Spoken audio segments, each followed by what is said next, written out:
ತಗೊಳ್ರಿ, ಅವನೊಬ್ಬರನ್ನ ಯಾಕೆ ಬಿಡ್ತೀರಾ? ಸರಿ ಆಯ್ತು. ಇವತ್ತು ದ್ವೇಷ ಭಾಷಣ ಮತ್ತು ಆ ರೀತಿ ನಡ್ಕೊಳ್ತಕ್ಕಂಥದ್ರಲ್ಲಿ ಇವತ್ತು ಬಿಲ್ಲು ಕ್ಯಾಬಿನೆಟ್ಗೆ ಬಂದಿದೆ. ಅದನ್ನು ಚರ್ಚೆ ಮಾಡಿ ಏನು ತೀರ್ಮಾನ ತಗೊಳ್ತಾರೆ ಅದು ಕ್ಯಾಬಿನೆಟ್ ಅಲ್ಲಿ. ಅದು ತೀರ್ಮಾನ ತಗೊಂಡು ಪಾಸಿಟಿವ್ ಆಗಿ ತೀರ್ಮಾನ ತಗೊಂಡಿದ್ರೆ ಆ ಬಿಲ್ಲನ್ನು ಮಂಡನೆ ಮಾಡ್ಬೋದು. ಆ ಸಾಧ್ಯತೆಗಳಿದಾವೆ. ಬಿಜೆಪಿ ಟಾರ್ಗೆಟ್ ಮಾಡೋ ಚರ್ಚೆಗಳು ನಡೀತಾ ಇದೆ ಸರ್ ಈ ಬಿಲ್ ಮೂಲಕ. ಬಿಜೆಪಿ ಟಾರ್ಗೆಟ್ ಅಂತಲ್ಲ, ನಾವೇನು ಪರ್ಮನೆಂಟ್ ಆಗಿ ನಾವೇ ಇರ್ತೀವ? ಬದಲಾಗೋದಿಲ್ವ ಸರ್ಕಾರ? ಯಾರೇ ಬಂದರೂ ಕೂಡ ಅದು ಅಪ್ಲೈ ಆಗುತ್ತೆ. ಬಿಜೆಪಿಗೆ ಅಂತ ಯಾಕೆ ಟಾರ್ಗೆಟ್ ಮಾಡ್ಬೇಕು ನಾವು?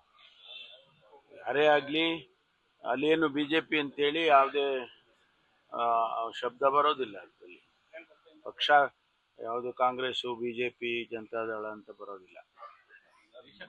ಪ್ರತ್ಯೇಕವಾಗಿ ಕಾನೂನು ಮಾಡುವಂತ ಅಗತ್ಯತೆ ಏನಿತ್ತು? ಇದೆ ಅಂತಾನೆ ಮಾಡಿದೀವಲ್ಲ. ಅಲ್ಲಲ್ಲ, ಈಗಿರೋ ಕಾನೂನು ಇನ್ನೂ ಭದ್ರ ಮಾಡಬೇಕು ಅಂತ ಮಾಡ್ತಾರೆ. ಕೆಲವು ಪ್ರೊವಿಷನ್ಸು ಅದಕ್ಕೆ ಆಡ್ ಮಾಡಿದ್ದಾರೆ ಅಷ್ಟೇ. ನೀವು ಸತೀಶ್ ಜಾರಕಿಹೊಳಿ ಪದೇ ಪದೇ ಡಿನ್ನರು ಕಾಫಿ ಅಂತೆಲ್ಲ ಸಿದ್ದರಾಮಯ್ಯನವ್ರನ್ನ ಯಾವುದೇ ಕಾರಣಕ್ಕೂ ಇಳಿಸಲೇಬಾರ್ದು, ಇಳಿಸಿದ್ರೆ ನಮ್ಮಲ್ಲೇ ಒಬ್ಬರು ಮಾಡಬೇಕು ಅಂತ ತಂತ್ರ ರೂಪಿಸ್ತಾ ಇದ್ದಾರೆ ಅಂತ ಆರೋಪ. ಯಾರು ಮಾಡಿದ್ದಾರೆ ಆರೋಪ? ಅಲ್ಲ, ಆರೋಪ ಯಾರು ಮಾಡಿದ್ದಾರೆ? ನಾನೆಲ್ಲೂ ಕೇಳಲಿಲ್ಲಪ್ಪ.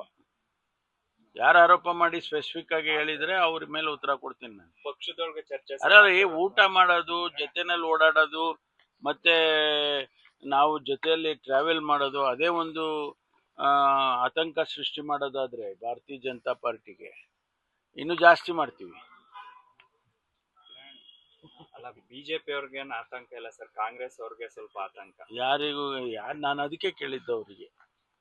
ನಾನು ಅವ್ರಿಗೆ ಯಾಕೆ ಕೇಳಿದೆ ಅಂದ್ರೆ, ಯಾರು ಸ್ಪೆಸಿಫಿಕ್ ಆಗಿ ಹೇಳಿದ್ರೆ ಅವ್ರಿಗೆ ಉತ್ತರ ಕೊಡೋಣ. ಸಿಎಂ ಮತ್ತೆ ಪ್ರತ್ಯೇಕವಾಗಿ ಕ್ಯಾಬಿನೆಟ್ ಆದ್ಮೇಲೆ ಒಂದು ಮೀಟಿಂಗ್ ಕರೆದಿದ್ದಾರೆ. ಅಧಿವೇಶನ ಸಿದ್ಧತೆ ಬಗ್ಗೆ ಸಚಿವರು ಸಭೆ ಕರೆದಿದ್ದಾರೆ ಸರ್. ಇವತ್ತು ಸಿಎಂ ಕರೆದಿದ್ದಾರ? 4 ಗಂಟೆ ಕರೆದಿದ್ದಾರೆ. ನನ್ನನ್ನೇನು ಕರೆದಿಲ್ಲ. ಅಲ್ಲ, ನಮ್ಮನ್ನೇನು ನನಗಿನ್ನೂ ಮಾಹಿತಿಗಳು ಬಂದಿಲ್ಲ. ಏನಾದ್ರು ಕ್ಯಾಬಿನೆಟ್ ಅಲ್ಲಿ ಏನಾದ್ರು ಹೇಳ್ಬೋದು. ಹೊಸ ಸಂಪ್ರದಾಯ ಅನಿಸ್ತಾರೆ. ಬೆಳಗ್ಗೆ ಸೆಷನ್ ಮುಂಚೆ ಸಚಿವರುಗಳು ಪ್ರತ್ಯೇಕವಾಗಿ ಕರೀತಾ ಇರೋದು, ಅದು ಅವರ ಸಿಎಲ್ಪಿಗಳು ನಡೀತಾ ಇತ್ತು. ಅವ್ರ ವಿವೇಚನೆಗೆ ಬಿಟ್ಟಿದ್ದು. ಮುಖ್ಯಮಂತ್ರಿಗಳಿಗೆ ಹಿಂಗೆ ನೀವು ಮಾಡಬೇಕು ಅಂತ ಯಾರಾದ್ರೂ ಹೇಳಕ್ಕಾಗತ್ತಾ? ಅವರು ಸಭೆ ಕರೆಯೋದಾಗ್ಲಿ ಅಥವಾ ಅವರು ಚರ್ಚೆ ಮಾಡೋದಾಗ್ಲಿ ಅದನ್ನೆಲ್ಲ ನಿಯಂತ್ರಣ ಮಾಡೋದಕ್ಕಾಗೋದಿಲ್ಲ. ವೇಣುಗೋಪಾಲ್ ಅವ್ರ ಜೊತೆ ಭೇಟಿ ಮಾಡಿದ್ವು, ಪಕ್ಕದಲ್ಲೇ ಕೂತಿದ್ದೆ 2 ಗಂಟೆ. ಚರ್ಚೆ ಮಾಡಿದ್ರೆ ಸರ್. ನಾನು ಪಕ್ಕದಲ್ಲೇ ಕೂತಿದ್ನಪ್ಪ 2 ಗಂಟೆ. ಪವರ್ ಶಿಫ್ಟಿಂಗ್ ಬಗ್ಗೆ ಏನೋ ಮಾತಾಡಿದ್ರು ಸರ್. ಯಾವುದು ರಾಜಕೀಯದ ಬಗ್ಗೆ ನಾವು ಮಾತಾಡಲೇ ಇಲ್ಲ. ನಾರಾಯಣ ಗುರು ಅವರು ಏನೋ ಅವ್ರ ಬಗ್ಗೆ, ಅವರ ಕಾಂಟ್ರಿಬ್ಯೂಷನ್ ಬಗ್ಗೆ ಅದನ್ನು ಮಾತಾಡಿದ್ವಿ ವಿನಃ ನಾವು ಇದು ಯಾವುದು ಸಚಿವರ ನಿಯೋಗ ಹೋಗ್ಬೇಕು ಅಂತೆಲ್ಲ ಚರ್ಚೆ ಆಗಿತ್ತು. ನಿನ್ನೆ ಅವರೇ ಬಂದಿದ್ರು, ವೇಣುಗೋಪಾಲ್ ಅವರೇ. ಚರ್ಚೆ ಇತ್ತು. ಸಚಿವರ ನಿಯೋಗ ಹೋಗ್ಬೇಕು ಅಂತ ಎಲ್ಲಿ ಬಂದಿತ್ತು? ಯಾವ ಸಚಿವರು? ಅಲ್ಲ, ಕೆಲವು ಪ್ರಮುಖ 3-6 ಜನ ಸಚಿವರು ಹೋಗೋದ್ರ ಬಗ್ಗೆ ಚರ್ಚೆ ಆಗಿತ್ತು. ಆಗಿತ್ತ? ಅಲ್ಲ, ಅವ್ರು ಇಲ್ಲೇ ಬಂದಿದ್ರಲ್ಲ. ಬಟ್ ಇದು ಯಾವುದು ಚರ್ಚೆ ಮಾಡಲಿಲ್ಲ. ಗೊಂದಲ ಇಲ್ಲ ಅಂತೀರಾ? ನಿನ್ನೆ ಮಂಗಳೂರಲ್ಲಿ ಸಿಎಂ ಪರ, ಡಿಸಿಎಂ ಪರ ಸಿಎಂ ಘೋಷಣೆ ಆಯ್ತು ಮುಖ್ಯಮಂತ್ರಿ. ಅಲ್ಲ, ಗೊಂದಲ ಇಲ್ಲ ಅಂದ್ರೆ ಈಗ ಆಚೆ ಕಡೆ ಜನ ಏನೋ ಜೈಕಾರ ಹಾಕೋದಕ್ಕೆ ಏನು ತಡೆ ಮಾಡೋಕ್ಕಾಗುತ್ತೆ? ನಾನು ನಿನ್ನೆನೂ ಹೇಳಿದೆ.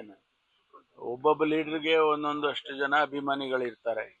ಅವರು ಸ್ವಾಭಾವಿಕವಾಗಿ ಆ ಲೀಡ್ರು ಮುಖ್ಯಮಂತ್ರಿ ಆಗಬೇಕು ಅಥವಾ ಇನ್ನೊಂದು ಸಚಿವರಾಗಬೇಕು, ಇನ್ನೊಂದು ಆಗಬೇಕು ಅಂತ ಹೇಳಿ ಅವರು ಜೈಕಾರ ಹಾಕ್ತಾ ಇರ್ತಾರೆ ಹೋದಾಗ ಬಂದಾಗೆಲ್ಲ.